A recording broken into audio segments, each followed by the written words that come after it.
vrhovni komandant nije uveden, jer postoji jedna začkoljica, Ustav ga ne poznaje. To vraćanje služenja vojnog roka nije stvar Vojske Srbije, tiče se svih građana Republike Srbije. To je kao kad ja uđem u dobru knjižaru pa bih sve da kupim, znajući da ne mogu da stignem da to pročitam i da li će budžet da dozvoli, tako je i ovo. Saznajem da je došlo do masovnog ubistva u kasarni u Paraćinu, dobijam zadatak za četu gde da postavim liniju blokade. Četa oklopnih transportera se ukrcava bez transportera u vozila, odlazi na aerodrom Niški da helikopterima budu prebačeni. Aziz Keljmendi je bio zadojen tim albanskim romantizmom, šovinizmom, separatizmom, kako god da krstimo. Radimo 100 godina kao da će biti mira, spremamo se kao da će biti rat. Sutra, da. Da, evo on je tu, spremaju se kao da ćemo večito da vladimo.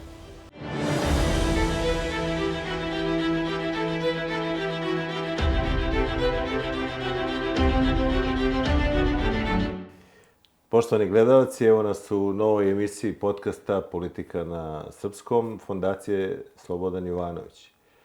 Naš današnji gost je čovek koji je dugo vremena bio u vojnoj službi, danas je poslanik u Republičkom parlamentu Republike Srbije i pre svega moj prijatelj Goran Petković.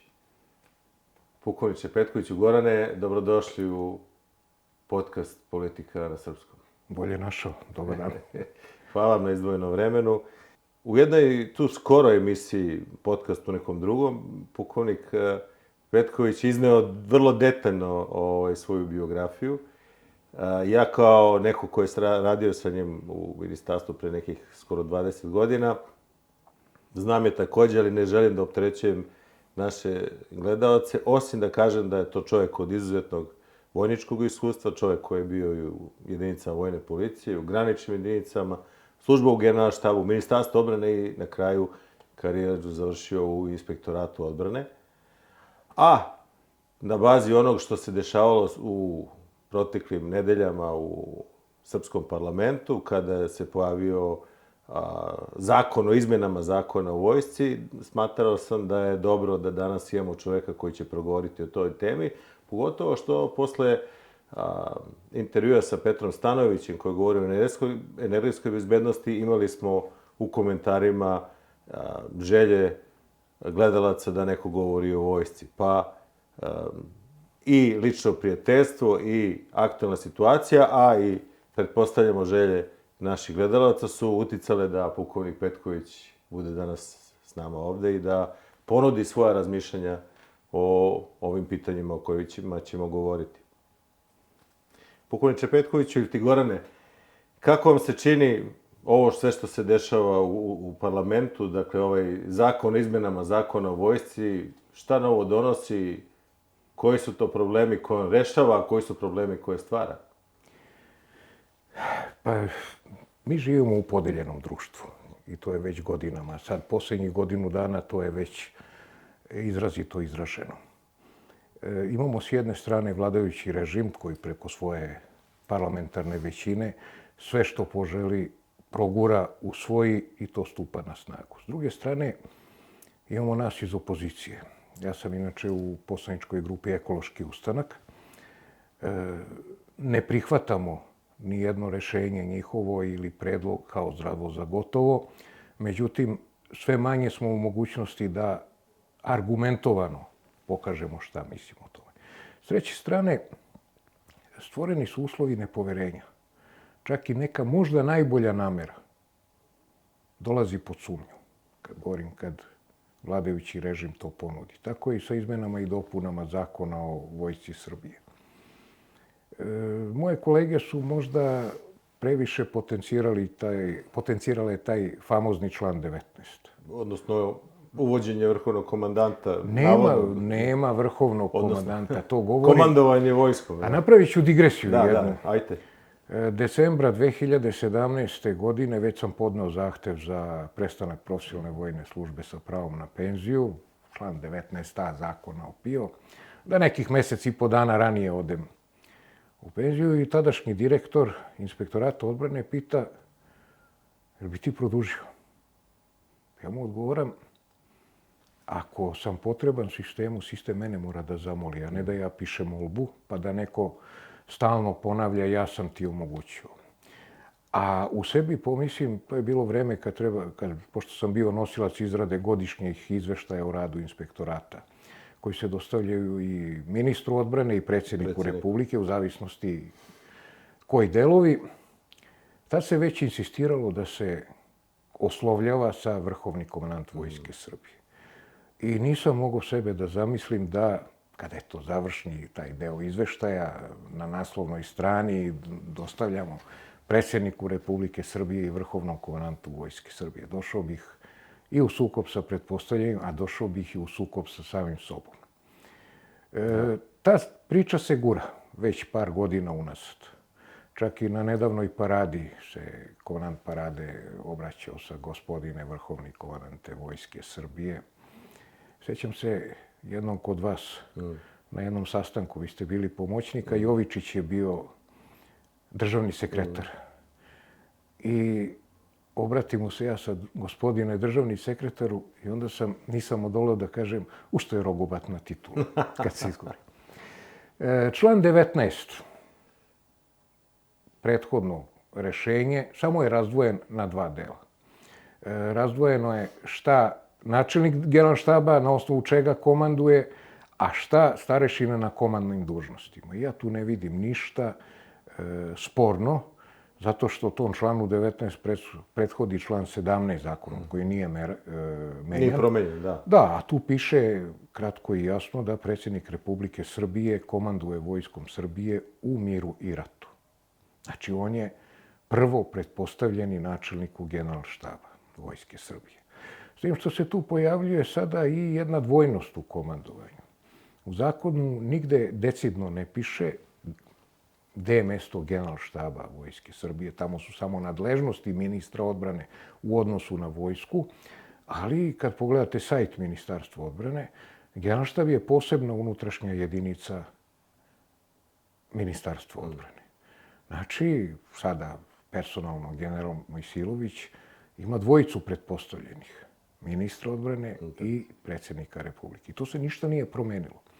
Čak sam onako, doza crnog humora, pomislio da pokušava zakonodavac da spreči ministra odbrane da komanduje generalštabu, odnosno njegovim počinjenim komandantima. A sadašnji ministar odbrane se u prethodnom mandatu baš tu iskazao onaj 13. slučaj helikopter. Da.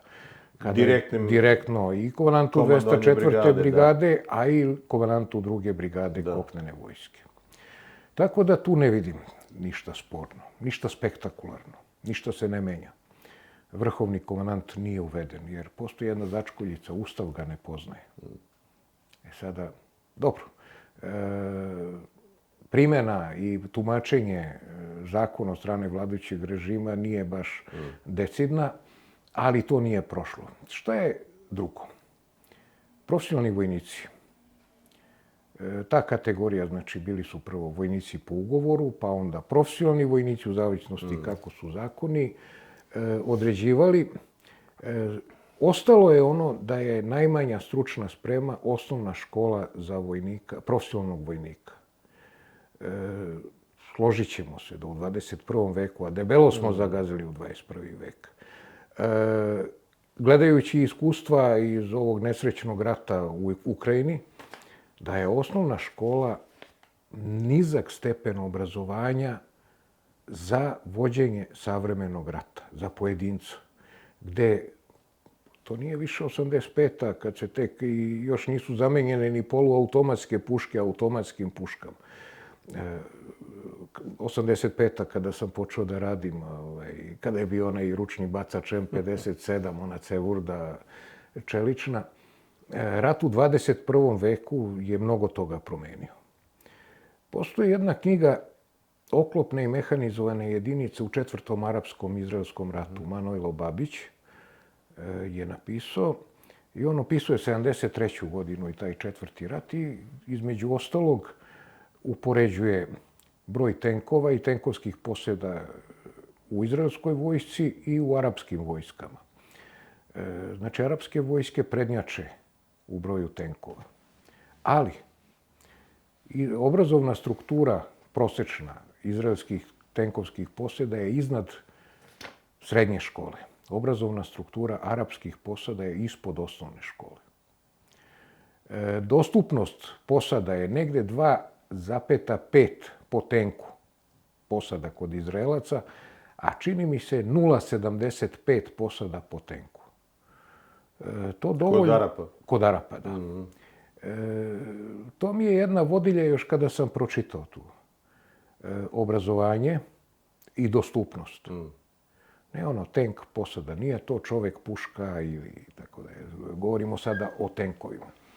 Znači, malo je ta, ja razumem da postoji potrebe da se što više ljudi zaposli, razumem, naslućujem u stvari da su problemi sa popunom, ali ne možemo da probleme sa popunom rešavamo snižavanjem kriterijuma. A to ove izmene u stvari omogućuju? Ne, to je već na snazi. Aha. Ovim izmenama nisu hteli. Znači, to je negde pre par godina izmenjeno.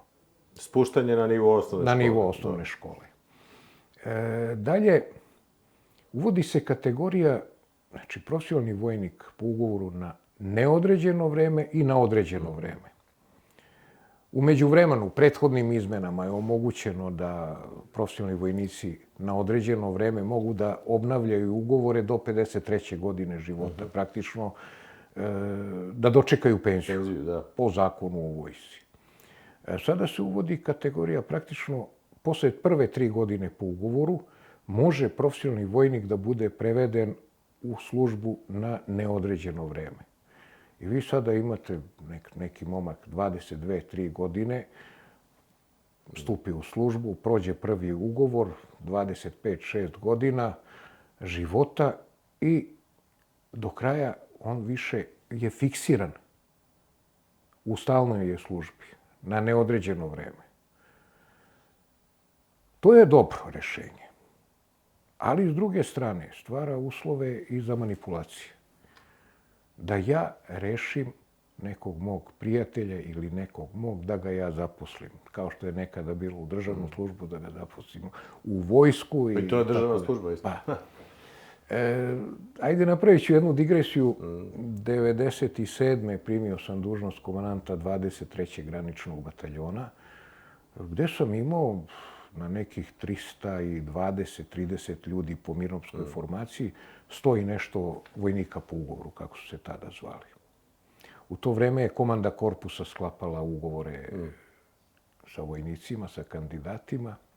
Jednog dana stiže dopis prekinite službu tom i tom. Zašto? Pa nije služio vojsku. Osnovni uslov da je oslužio vojsku. Znači, neki ga je njegov prijatelj, rođak i progurao je papire i tako dalje. To je moguće u velikim sistemima, ali dobro je gre. Međutim, zabrinut sam da će ovo biti da se naprimaju ljudi u profesionalnu službu na neodređeno vreme i ti ne možeš, moraš da ga trpiš. Da. S tim što to povećava i granicu, prosječnu starost vojske. Sećate se, rezervu smo prihvatali i za dobru ocenu prosječna starost rezervnog sastava u A jedinicama je trebala bude do 35 godina. Do 35 godina, da. To jeste taj pešadinac, tenkista, uopšte neposredni bilo koji borac, neposredni. da. Ne može sa 60 godina ili 55 godina i tako dalje. Tako da se tu otvara jedan prostor za određene manipulacije, s tim što treba sačekati normalno i podzakonske propise koji se donose na osnovu ovih usvojenih odredbi. Ali to insistiranje na profesionalnoj vojsci u ovoj izmenama zakona kao da nam na neki način potvrđuje da neće biti obećanog, a još uvijek nerealizovanog vraćanja služenja vojnog roka, jer očigledno je da mnogo faktora utiče da u stvari to niko nije još uvijek realizovao ili nije krenuo u realizaciju. Srbija je velika tajna, stalno ponavljamo. Mi ne znamo. I za ovu prethodnu sednicu smo dobili obaveštenje 2-3 dana pred njen i dobili materijale. i očekivao sam da će biti u materijalima i predlog odluke o ukidanju odluke o obustavi služenja vojnog roka, onda izmene u zakonu o Vojsci Srbije i pre svega u zakonu o vojnoj radnoj i materijalnoj obavezi. Da podsjetimo gledalce, to je znači od 1. januara 2011. godine služenje vojnog roka je suspendovano. Da, obustavljeno. Kako je. Ali to je, znači, prvo trebala Narodna skupština da donese odluku, to je jedna kratka odluka. Mislim da je Đukić Dejanović bila predsjednica parlamenta. Zanimljivo, sve će da vraćaju. Onda su išle izmene u zakonu u vojsci i zakonu o vojnoj radnoj i materijalnoj obavezi, koji je još bio svež kako je bio usvojen. Dugo se proteže to u vezi sa vraćanjem služenja vojnog roka. Nedovoljno su informacije, a to vraćanje služenja vojnog roka nije stvar Vojske Srbije, tiče se svih građana Republike Srbije. I ne može samo da se servira, mi smo vratili i to i tako dalje. Momci koji bi eventualno podlegli služenju vojnog roka traže objašnjenje šta sa njima. Koja će generacija, da li ove izlazne generacije 28 godina i to, da li će se krenuti sa 20-godišnjacima, šta će biti sa onima koji su zaposleni, šta će biti sa njihovim statusom, šta će biti sa zasnovanim porodicama, jer tu se u nekim izjavama barata sa kontingentom od 20.000 regruta godišnje, u 4 uputno roka po 5.000. Da li su zaista kapaciteti za služenje, prihvat vojnika na služenju vojnog roka pripremljeni? A i ono, ne kao u drugom planu, ta pobunjena generacija, šta sa njom u jednoj kasarni? Dalje, da li će služenje vojnog roka? Sada već krećem i ja u teorije različite, da li će pozvati ove iz pobunjene mladosti ili takozvane ćacije, da li će slati. Tako, mnogo je nedoumica. Ja mislim da bi to bio veliki onako izazov i rizik za vlast, da pozove ljude koji sada protestuju ili su protestovali godinu dana, a trebalo bi da budu u kasarni po ovom novom, ako bude, a ne verujem da će biti. Jer u suštini to će remetiti odnose unutar vojničkih kolektiva. Zamislite tu zakletu pod slikom Aleksandra Vučića ili ne znam ni ja šta god. Pa ne bih pokušavao da zamislim, ali je sve to očigledno. Da, sve je moguće, mislim, Srbija je zemlja čuda, što rekao ste, velika tajna, ali generalno, ja se sećam, 80. godine još uvijek je bilo nepismenih vojnika, još uvijek je bilo vojnika koji nisu znali sa toaletom, nisu nikad videli televiziju ili dobijali novine, uglavnom iz udaljenih delova Bosne ili sa Kosova, Makedonije. A tada vojska bila je nekako... škola života. Pa na neki način jeste, ali je deo unapređenja njihovog civilizacijskih standarda. On je, znači, dolazio iz udaljene nekog sela na nekoj planini, odjednom je mogao da čita novine, da gleda televiziju, da spava na dušeku, da se redovno kupa, da ide, ne znam, odjednom iz nekog sela sa šar planine u urbanoj Sloveniji ili, ne znam, Vojvodini. A danas vojnici su prevazišli, budući, odnosno današnje generacije su prevazišle nivo kasarne, kakva ona jeste. Onoga što mi znamo. Što mi znamo i... Od korišćenja telefona do prevaziđenosti onoga što bi im starešine neposredne govorile. Kako to komentarište? Pa uopšte, uslovi smeštaja. Da. Nisam čuo da je promenjeno pravilo službe koje propisuje uslove smeštaja i tako dalje. Da li u 21. veku baš podnošljivo da 30 momaka bude u jednoj spavaonici? Da u tom sanitarnom mokrom čvoru bude samo hladna voda i oni iz našeg vremena, oni nogoperi, ona korita i tako dalje.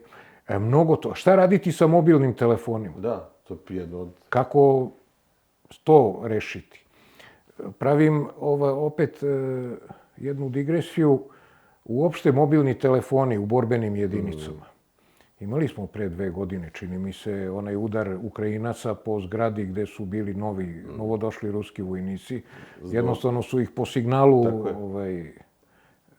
locirali. Mnoge stvari koje govore u suštini da profesionalna vojska treba da ratuje. Postoje nam drugo pitanje. Šta je sa konceptom aktivne rezerve? Još u naše zajedničko vreme u Ministarstvu odbrane počelo je sa razmatranjem koncepta. Pre 18 godina. I dokle se stiglo. Čini mi se da je tada govorilo se oko 2000 aktivnih rezervista. To je vaša čak i uprava razrađivala, da. Za obaveze odbrane. Ljudi koji su u rezervnom sastavu, u toj pasivnoj rezervi, koji bi sklopili ugovore sa vojskom na 3 godine, da se redovno odazivaju nekim obukama, da dobijaju određene prinadležnosti i da su oni pridruženi članovi, odnosno pripadnici te jedinice. Jer jedinica sada mora isto da stvori kompaktnost, da se ljudi poznaju međusobno. Da se identifikuju stvari sa tom jedinicom. Prošlo je vreme onih velikih frontova, masovnih vojski i tako dalje. Sada opet se vraćam na Ukrajinu i Rusiju. Tu mali sastavi ratuju. Znači, to je neka borbena grupa, po pravilu vojnik odeljenje pešadije, ne po taktičkim pravilima ovim višim, posada tenka ili nekog drugog oklopnog ili drugog sredstva koji moraju da se snalazi. Tu se opet vraća i obrazovna struktura, i iskustvo, i međusobno poznavanje i uvezanost. Vreme služenja vojnog roka, to je negde 75 radnih dana. To što je najavljeno. Najavljeno, da. To je sve i što je u Hrvatskoj, na primjer, model. Pretpostavljam. Da. Pa ne mogu oni da pobegnu iz škole JNA. Imam iskustvo iz graničnih jedinica. Da. Vojnici su dolazili kod nas na obuku 2 meseca i 22 radna dana. To je 59 radnih dana bilo ukupno za izvršenje obuke. Tih 59 dana je jedva dovoljno bilo da ih obučimo za osnovne stvari. Ti vojnika prvo, da krenemo, moraš da naučiš da se kreće u onim čizmama i da obuče tu uniformu, pa da upozna svoje naoružanje, da izvede određen broj gađanja, određene taktičke radnje. To i da se uvede u vojnu disciplinu na neki način, komuniciranje sa starešinama i tako dalje. Treba da se oformi vojnički kolektiv. 59 dana nam je bilo knap, čak nam je i nedostajalo. S tim što su nam ti vojnici opet ostajali u jedinici, s tim što smo ih raspoređivali po karaulama, kao najnižim taktičkim jedinicama, graničnih jedinica. Sada, kažem, setimo se opet 21. vek. Te neke priče, služit će u Vojno-tehničkom institutu ovi obrazovani i tako dalje, to su neke maštarije. I sledeće, prigovor savesti. Šta sa prigovorom savesti? Pominje se opet rešenje da služenje bez oružja ili takozvano civilno služenje bude u kasarnama. Tu dolazimo u koliziju s jedne strane šta je prigovor savesti. To je bio neuspeli eksperimenti kada je prethodno postojalo civilna služba, odnosno služenje vojnog roka. Da, to je izvrlo služenje. Iako je bilo nešto duže, iako su to bile neke državne institucije, to je bilo sve samo na služenje roka. To je bila, da kažemo ovako, malo otvorenije sprdačina. Da. Dalje, treba podsjetiti da Zakon o vojnoj, radnoj i materijalnoj obavezi predviđa da i lica u rezervnom sastavu posle 3 godine posle odsluženja vojnog roka imaju pravo da se pozovu na prigovor savesti. Mnoge stvari tu treba da se razreše, ali ne samo donošenjem zakona, propisa i tako dalje, već da to uđe u uši i u razmišljanje ljudi. Da. Jer da postoji potreba, postoji.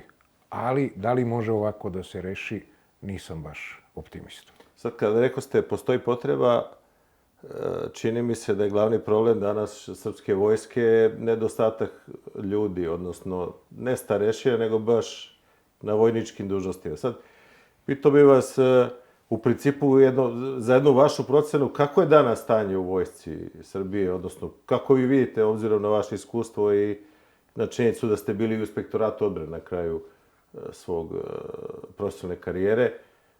Dajte nam i nama i gledalcima jednu kratku sliku. Kako izgleda danas Vojska Srbije? Šta su osnovni problemi? Šta su neke dobre strane? Za ovih 8 godina koliko sam van službe, dosta se promenilo, ali nešto ostaje. Znači, problem popune pre svega. Tamo gde ima drugih mogućnosti za zapošljenje, nema priliva profesionalnih vojnika. Znači, u Raškoj ćete, sada neka Raščani izvine što ih pominjem, lakše da popunite. Na jugu Srbije također. Opet je to teritorijalna popuna, na teritorijalnom principu, jer neko iz Novog Sada baš da dolazi u Rašku da bi radio kao profesionalni vojnik, jug Srbije, i tu je, malo je stimulans, mogućnost učešća u mirovnim operacijama, ali tamo ne mogu svi. Mislim da se nije, kad je proklamovana profesionalizacija, to je jedan proces gde ne možete da se zaustaviti. Kažete, sad su svi profesionalni i sve smo rešili. Mora da se dograđuje. Čak da pohvalim na neviđeno i Generalštab koji je predložio ovo, izmene, ako su oni predložili izmene, da se stvori opet neka sigurnost kod nekoga ko se zapošljava. Da može da ostane tu ako mu se... A zar to ne pretvara vojsku malo u socijalnu ustanovu? Pa, tu smo uvek na granici. Ili je bila nekada vaspitačka, ili socijalna ustanova. Opet se svodi na, ne samo kod nas, nego u mnogim i ozbiljnijim državama i vojskama, da radi i ta socijala. Sjećam se 2003. godine, tada sam bio na generalštabnom usavršavanju škole nacionalne odbrane i ajde sad uvek neko prvi, pa i mi smo prvi koji smo otišli u inostranstvo. Otišli smo u Veliku Britaniju. I tamo su nam tada ukazivali na problem popune tim profesionalnim vojnicima. A kod Britanaca zakon o radu dozvoljava sa 16 godina da se zasniva radni odnos. Da su razmišljali tada da, to je znači 2003.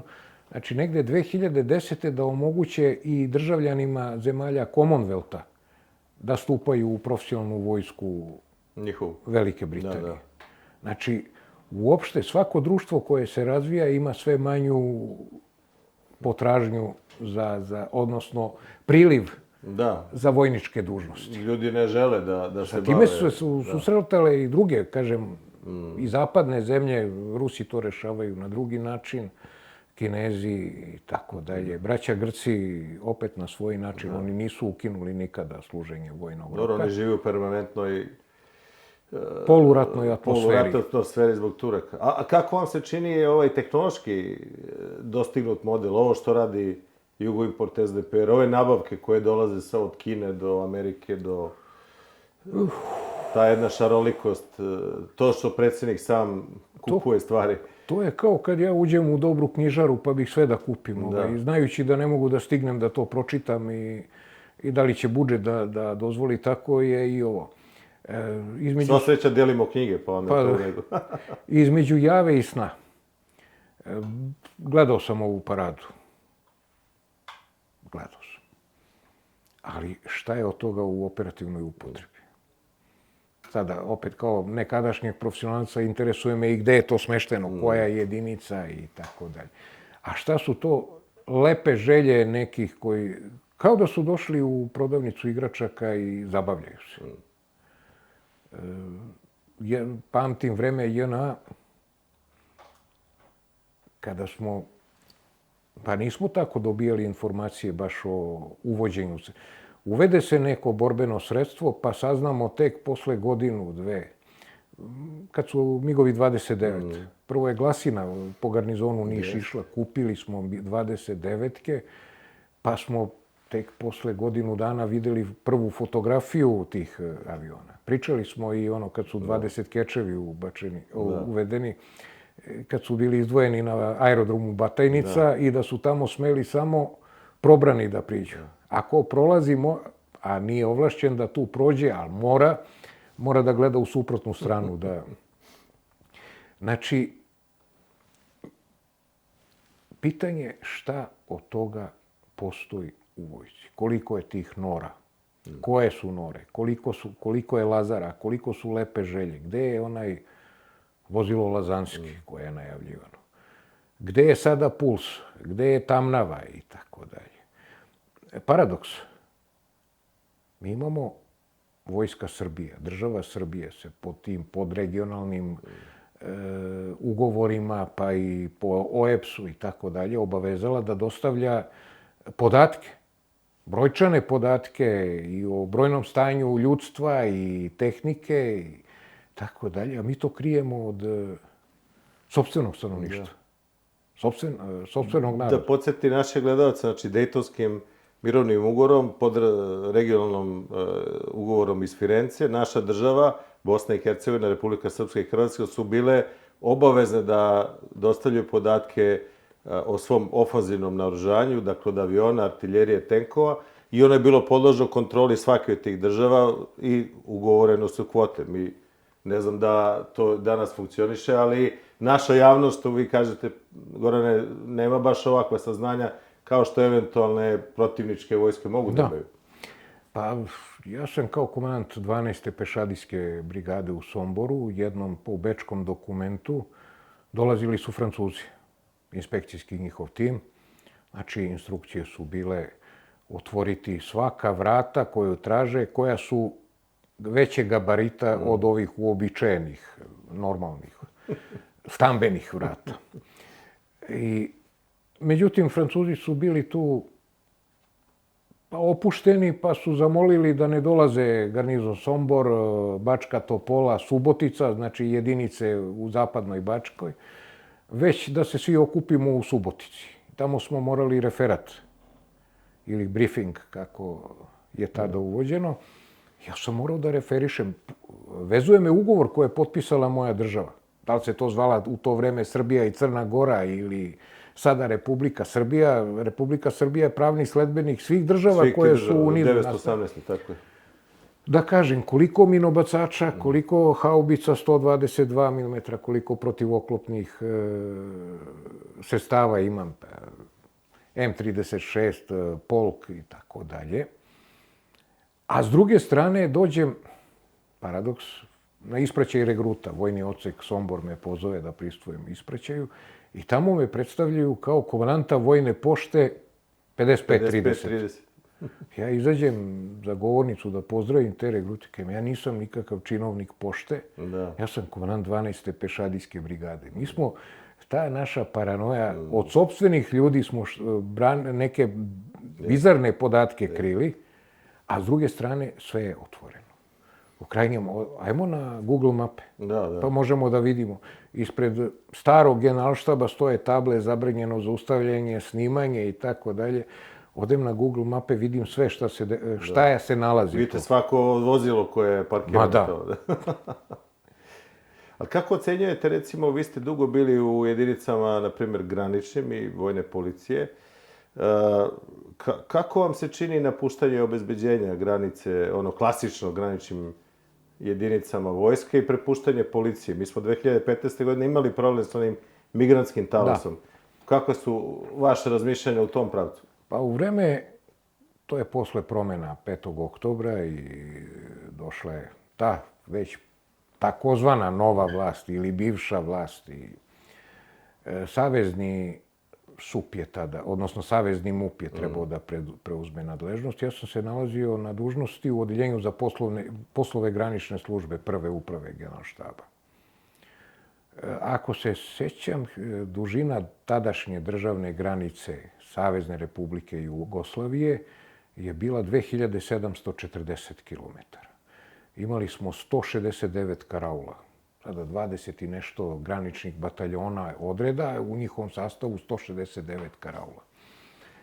Normalno već nismo računali 53., 55. i 57. bataljon Prištinskog korpusa. Koji su bili na Kosovu i Metohiji. Znači, Povučeni, period je da. posle završetka Da. agresije NATO. 169 vojnih kompleksa koji se zove Karaula, to su male kasarne, na različitim nadmorskim visinama. Samo u mom graničnom bataljonu, mom, kažem, jer mi je tu nadmorske visine su se kretale od 600 i nešto metara do 2159 metara na odseku. Sad karaule su bile malo niže. To je već bilo iscrpljujuće za vojsku Jugoslavije. Trendovi su bili uopšte u svetu da policija preuzima. Trend je bio da se prestane sa tim kordonskim ili ti linijskim obezbeđenjem državne granice, već da se pokrivaju određeni pravci. Mi smo tadašnjim kolegama iz Saveznog MUP-a pomogli.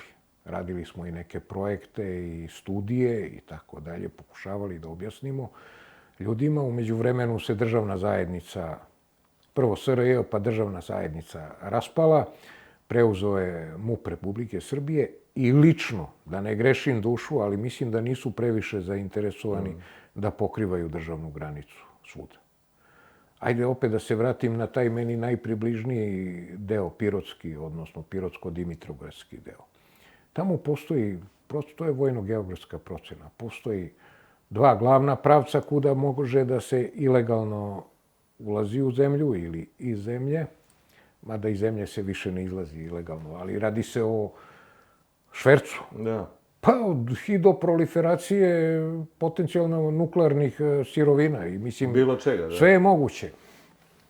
Postoje neki pomoćni pravci. Znači, umešnom taktikom obezbeđenja državne granice, ta stanica granične policije može da to obezbedi. Ali, prijatelju, moraš da izađeš iz vozila i da siđeš sa asfalta ili dobrog makadama. Negde moraš da i prenoćiš u zasedi i da osmatraš. Dostupnija su ti tehnička sredstva. I dronovi, i infracrvene kamere, i razne vrste novih radara. Znači, da se zameni ljudstvo, a da tehnička sredstva prate situaciju. Mislim da nema tu neke volje, pa zato se desi ono sa migrantskom krizom. Ajde, reaktiviraj vojsku, reaktiviraj karaule. To je sve nosilo dodatna Tada je aktivirana vojna policija, koliko... I obične jedinice, da? Stvorene su praktično neke nove granične jedinice, privremene. Znači, postoji rešenje, ali postoji... A to nije bilo predviđeno ni jednim strategijskim dokumentom, takva situacija, što je vrlo zanimljivo, jel? Stvorena je privremena komanda za obezbeđenje državne granice. Stvoreno je, u Nišu su bili, pratili su, pokrivali. Trebalo je, jer 2006. kad je predata nadležnost u obezbeđenju državne granice, mi smo povukli sredstva sa karaula. Tamo gde su dobre karaule, MUP ih je preuzeo kod sebe. Koliko sam video, pojedine karaule ništa nisu ulagali tu u održavanje tih objekata. A nisu voljni ni da ustupe lokalnoj zajednici da privremeno koriste. Dalje i tu lokalna zajednica koja sarađuje u obezbeđenju državne granice. To su neki sve recidivi, ali pozitivni recidivi iz nekadašnjih graničnih jedinica, JNA, vojske Jugoslavije i tako dalje.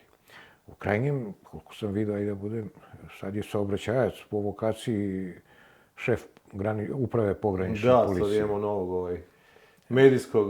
Gospodin Bentley. Da, medijski poznatog generala policije. Ja sam imao jednu ponudu 2004. godine, tadašnji načelnik odeljenja za graničnu policiju iz MUP-a Srbije, pošto smo se znali iz nekih ranijih vremena, a to je ono u policiji, sad prelazim već u estradu, kod njih si jedan dan pukovnik, drugi dan si kapetan, pa onda odskočiš za generala. Ovaj kaže, bil ti prešao kod nas? Kaže, mogu samo da privremeno budem upućen na rad, da ne izgubim status profesionalnog vojnog lica, to je postojala mogućnost. dobro, napiši mi biografiju, pošaljem mu ja biografiju, dobijam birokratski odgovor. Hvala što ste konkurisali, ali ukazujemo da morate molbu da podnesete za prijem. Znači, shvatim, Petkoviću, tebe oni zafrkavaju. I u stvari ne žele tvoje iskustvo, ne samo moje, nego mnogih mojih kolega gde smo mogli da im pomognemo.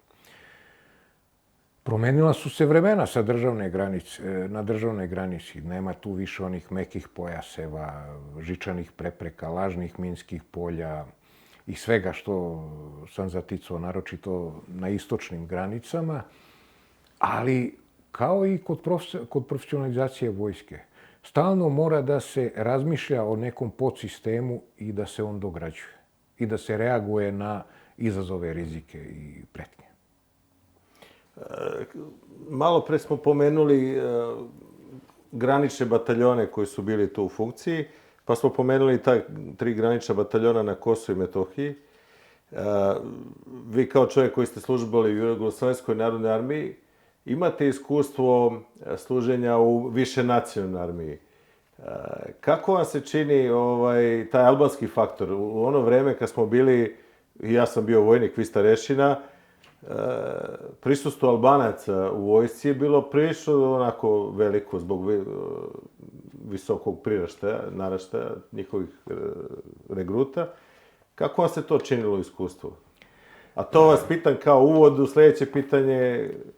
Pa, ja sam počeo prva dužnost u jedinicama vojne policije, tu već 85. kad sam počeo da radim, nije bilo vojnika Albanaca.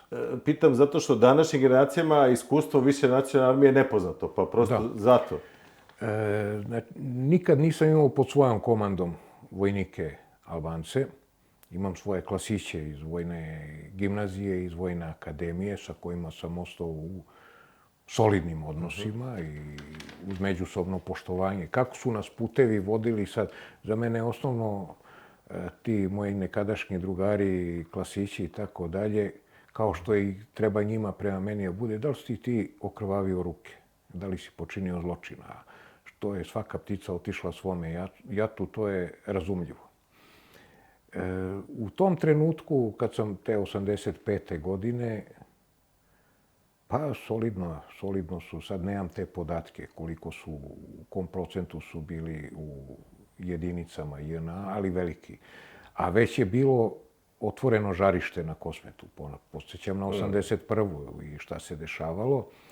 U 125. brigadi, gde sam bio komandir čete vojne policije, malo je vojnika Albanaca bilo, malo je bilo i starešina albanske narodnosti. I otprilike bili su pod nekom operativnom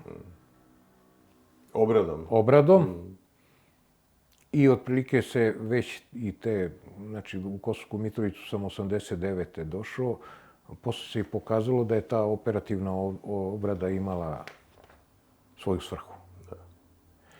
Ali 87. godine, te godine kad sam ja bio mladi vojnik i krenuo u vojsku u septembru 87. godine, desio se taj slučaj u Paracijskoj kasarni, kad je vojnik Eljumendi Aziz ušao u spavonicu i rafalom pokosio jedan broj vojnika, drugi ranio. To je bio jedan onako neobičan događaj i sa mukom se tada krenulo u vojsku, bar naša generacija, nismo znali šta nas čeka. Ali vi ste bili u toj, da kažem, u tom događaju i profesionalno angažovani. Pa bih volio da sa gledalcima podelite to vaše iskustvo, obzirom da i dan danas u nekim, pogotovo bivšim republikama, oko tog događaja ima različitih komentara. Da je on ubijen, da je to napravljeno kako je napravljeno. Kako je vaše iskustvo, odnosno prisjetite se bar danas nama i našim gledalcima tog događaja i vaše uloge u tome? Pa, septembar 87. godine. Meni prvi radni dan posle godišnjeg odmora. Pre toga sam operisao krajnike, bio na bolovanju, pa godišnji odmor i sad normalno kao prilježan i disciplinovan poručnik vojne policije navijam sat ranije da stignem u kasarnu, da pripremim radnu uniformu i vraćam se na posao. Međutim, zvoni telefon dežurni službe dežurstva vojne policije, vodnik Vančo Šarkovski, kaže, Gorane, uzbuna. Ništa, brzo se spremam, istrčavam iz stana. U to vreme smo bili obavezni da idemo u službenoj uniformi na posao iz posla. Dolazim pred komandu tadašnje druge armije, gde mi je mesto kad počne uzbuna. Vidim, nije udvojena straža, nije stigao moj vod, znači to su uvežbane. U stražaru odem, ma kaže, dolazi borbena uzbuna, ne zaboravili da kad stižem u kasarnu, kasarna Bubanjski heroji, tamo već formirane kolone vozila, vojska, deli se vojsci municija, deli se suvi dnevni obrok, znači to rešavaju starešine koje su malo pre stigle i dežurni bataljona, uvežbani smo bili. Nema mi komandira čete, kaže, ne mogu da ga dobiju, posle se ispostavilo da su zaboravili da ga okrenu. Postojala lista pozivanja. Prijam zadatak od komandanta bataljona. Saznajem da je došlo do masovnog ubistva u kasarni u Paraćinu. Dobijam zadatak za četu, gde da postavim liniju blokade. Četa oklopnih transportera se ukrcava bez transportera u vozila, odlazi na aerodrom Niški da helikopterima budu prebačeni. U međuvremenu stiže i komandir čete, najnormalnije, jednostavno nije znao. I krećemo. Sad govorimo iz te, ono što nam se posle dešavalo, pa malo je to gurnulo. U to vreme je to bilo jak događaj. Kako ne, da.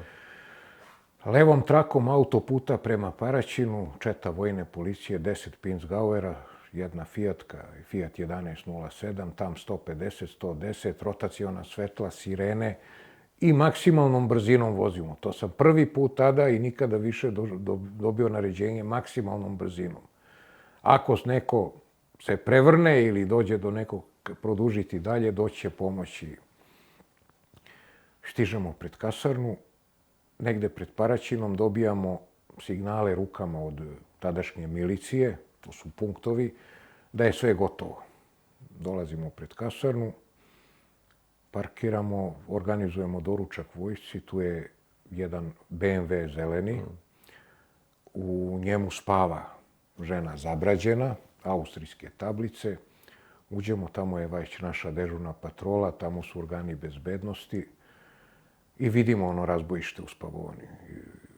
Pokojnog Dudakovića i Srđana Simića i Gorana Begića. Tamo gde ih je metak, gde im je prekinuo san. Krv svuda i tako, zbrinuti su ranjeni. Uglavnom, jedan šok. Tu smo i dobili informaciju da je brdo iznad kasarne s druge strane autoputa, tu je nađen Keljmendi, da je izvršio samoubistvo. Gledao sam fotografije sa uviđaja i tako dalje. On je s tom puškom, čekao je da mu stignu roditelji da ga voze na Kosmet, ali možete vi da planirate koliko god hoćete, Beč, Paraćin, baš da u minut stignete. To je ključni detalj, u stvari, koji je malo poznat. Dakle, da su roditelji vojnika Keljmendija došli da ga čekaju. Da, u stvari on im je javio, dođite po mene.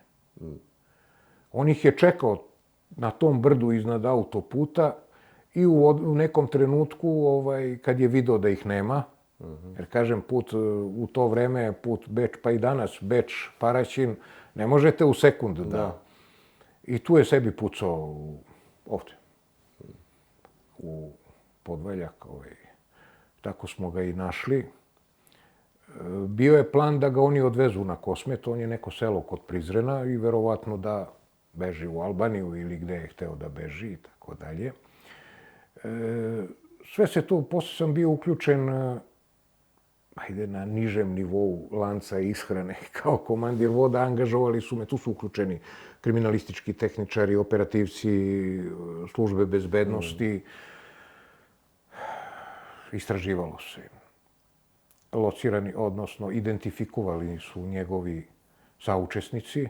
Oni su raspoređeni po jedinicama JNA na dalje služenje vojnog roka i jedne večeri su samo sinhronizovano lišeni slobode, dovedeni u vojno-istražni zatvor u Nišu. Često sam bio angažovan da pojedine vozim iz vojno-istražnog zatvora na rekonstrukciju u Kasapanu, da, tamo je vojni istražni sudija. U suštini, Aziz Keljmendi je bio zadojen tim albanskim romantizmom, šovinizmom, separatizmom, kako god da krstimo. S druge strane, došao je u sukob sa vojnicima, jer tu ubio je dvojicu muslimana. Jednog Hrvata i jednog Srbina. Kad već po nacionalnoj osnovi ih izdvajam. Međutim, Riza Džakli, koji je posle na najveću kaznu zatvora osuđen, on je bio ideolog te grupe.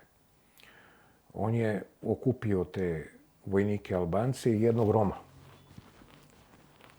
On je obučavao Keljmendija u rukovanju automatskom puškom. Iz onih izjava tokom rekonstrukcije da nije znao ni da rukuje. On je iz Leskovca prebešten u Paraćin.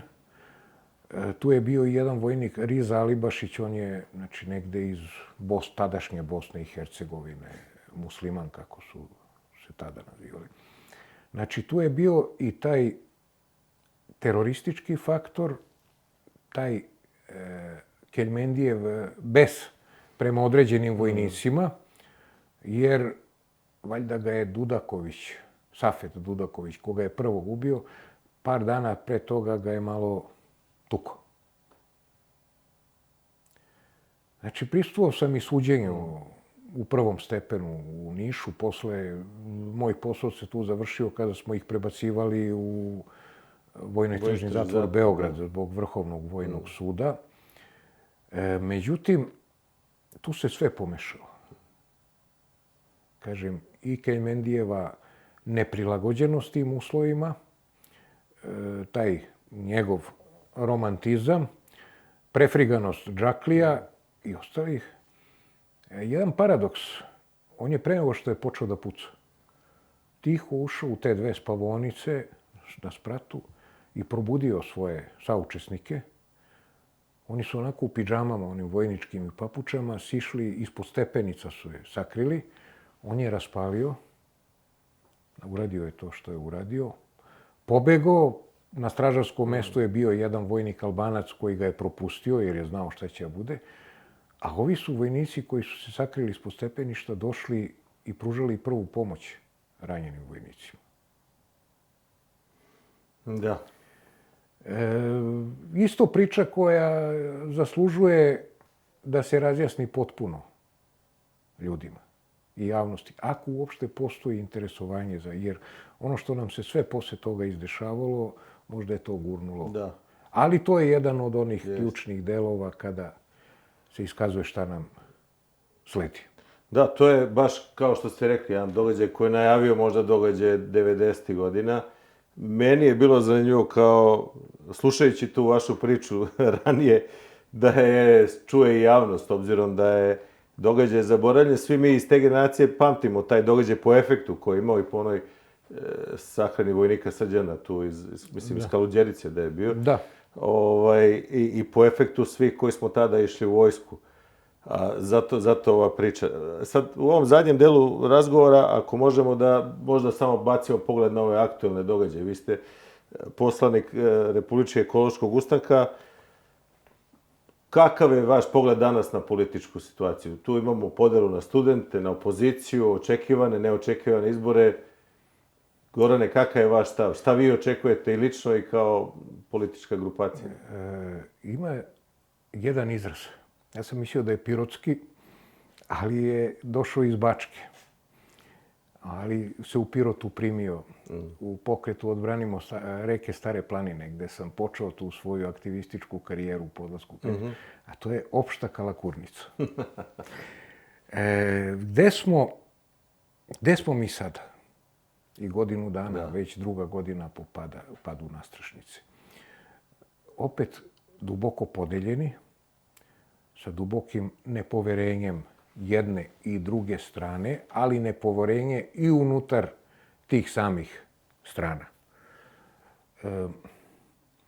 Ono što mi iz ekološkog ustanka stalno govorimo, potrebno je objedinjavanje, ujedinjenje.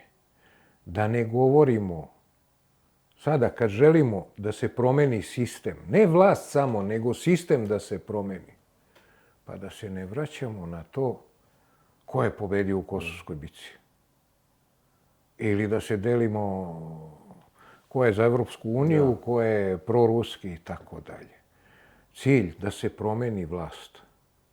Jer ova vlast je pokazala da ne radi u prilog građana, nego radi u svoj prilog, sebi u prilog. Pa čak i tu postoji povlašćeni deo.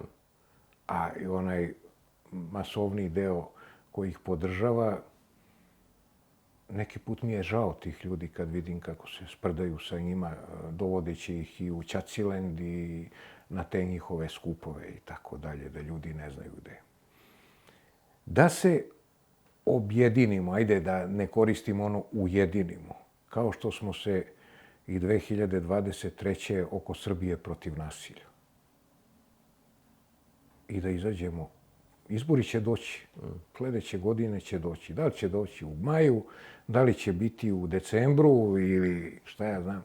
Da izađemo zajedno i studenti i neukaljane opozicione stranke i recimo zborovi građana i sve živo, olovka, osnovno oružje i onda tako ćemo prevazići i birački spisak, tako ćemo prevazići sve izborne marifetluke koja ova vlast obilato koristi. Tako ćemo prevazići crne kačkete i nabildovane momke i kratkodvoje. A mislite li, Gorane, da Vučić u pripremi izbora neće ići na produbljivanje razlika između opozicije, kako god je zvali, i studentskog pokreta? Odnosno, s druge strane, na eventualno gašenje ova dva relativno slobodna demokratska medija, N1, Nova S i tako dalje.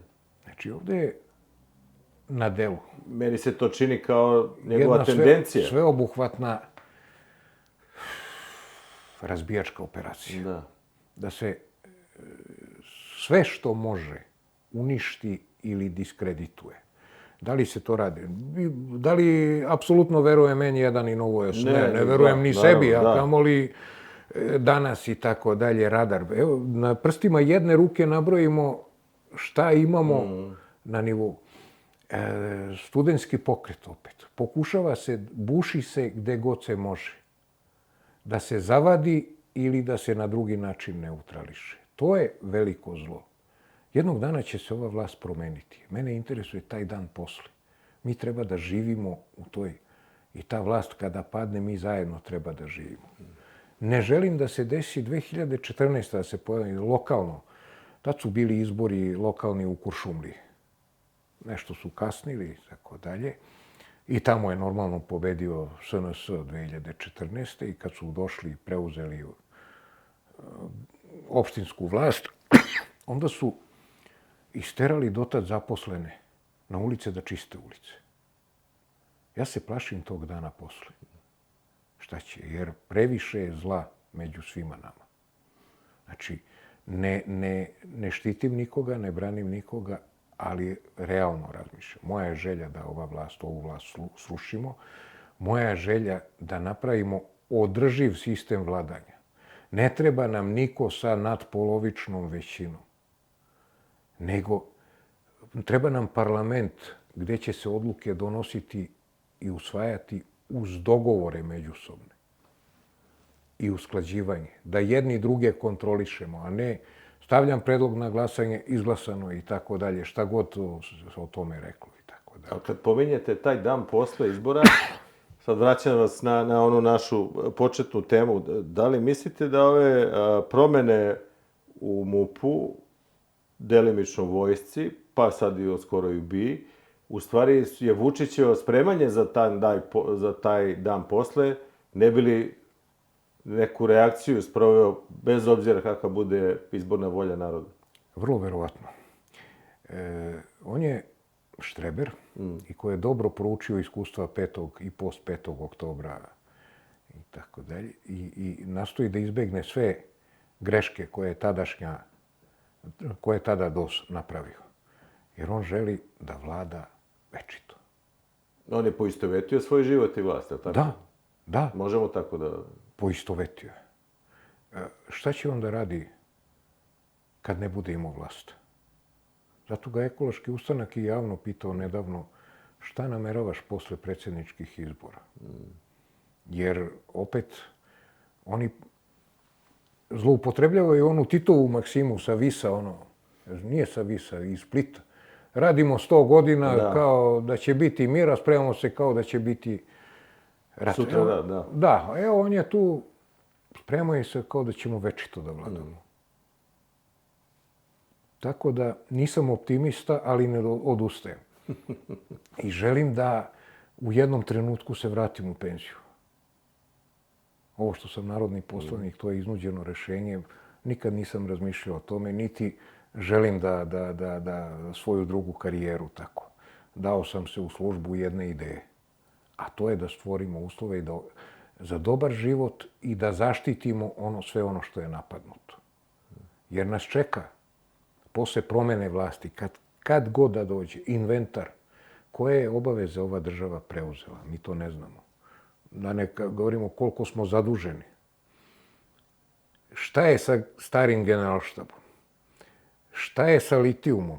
Sve one teme koje su malo gurnute ispod radara ili u stranu, kako dekomponovati organe sile, a tu se govori i o policiji, i o BIA, i o vojno-bezbednosnoj, i o vojno-obaveštenoj agenciji, pa čak i o vojsci. I Gorane, na kraju ovog našeg jednočasovnog razgovora, ja to obično pitam naše sagovornike, šta mislite da je nacionalni interes Srba i Srbije u 21. veku? Možete li da ga definišete? Šta je nacionalni cilj?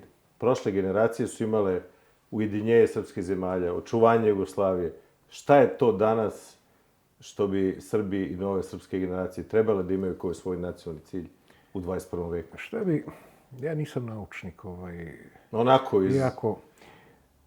Pa jednostavno... Svog ličnog osjećaja i praksi. Nacionalni cilj da ne ponavljamo greške iz proteklog perioda.